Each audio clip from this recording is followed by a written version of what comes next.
করে, দেশের মানুষকে চিন্তা করে। আমাদের শিক্ষা ব্যবস্থার উন্নতি নাই, আমাদের জীবনের উন্নতি নেই, আমাদের জীবনের কোনো নিরাপত্তা নাই। এটার জন্য দায়ভার কে নিবে? আমাদের দেশের মানুষের ভবিষ্যৎ নাই। আমাদের এমন যদি চলতে থাকে আমাদের ভবিষ্যৎ কোথায় যেয়ে দাঁড়াবে তাহলে আমার প্রশ্ন সবার কাছে। আচ্ছা, একটু জানতে চাইবো যে দেশের লাশের যে রাজনীতি, এই রাজনীতি কবে শেষ হবে বলে ধারণা করতে চাচ্ছেন? দেশের লাশের রাজনীতি কবে শেষ হবে? রাষ্ট্রের রাজনীতি আসলে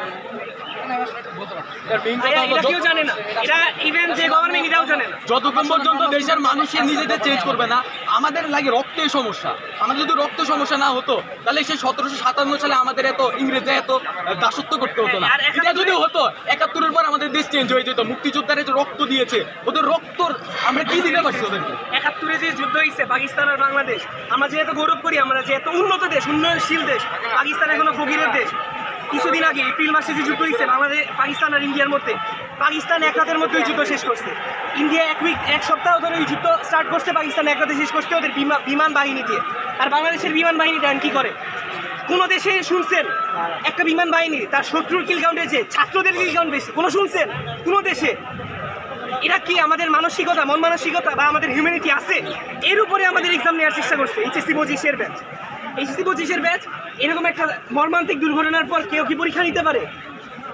যারা আছে, যারা সচিবালয় আছে, যারা মন্ত্রী মিনিস্টার আছে, যারা শিক্ষা উপদেষ্টা আছে, কেউ কিছু জানে না এক্সাম কেন হইতেছে, এটা কেন হইছে, কোনো কাহিনী নাই, কোনো ডেট কাউন্ট নাই। যারা দগ্ধ আছে, যারা বাহিনী ইউনিটে আছে, ওদের দায়িত্ব কে নেবে? আমাদের এই যে একটা অবস্থা, এটা ড্রাইভার কে নিবে? এটাই আমাদের প্রশ্ন। আমরা এখানে যে ক্র্যাশটা দেখছি কিন্তু যেমন তেমন কোনো ক্র্যাশ না। বাংলাদেশ এয়ারফোর্সের একটা প্লেন ক্র্যাশ করছে, আর এখানে কাউন্টলেস লাইভস আর লস। মানে কিন্তু নর্মাল কোনো একটা নর্মাল ক্যাটাগরি কোনো ক্র্যাশ হয়নি। মানে অবভিয়াসলি আমাদের জনগণের কাছে একটা কোয়েশ্চেন থাকবে যে এরকম টাইপের ক্র্যাশ কেন হলো।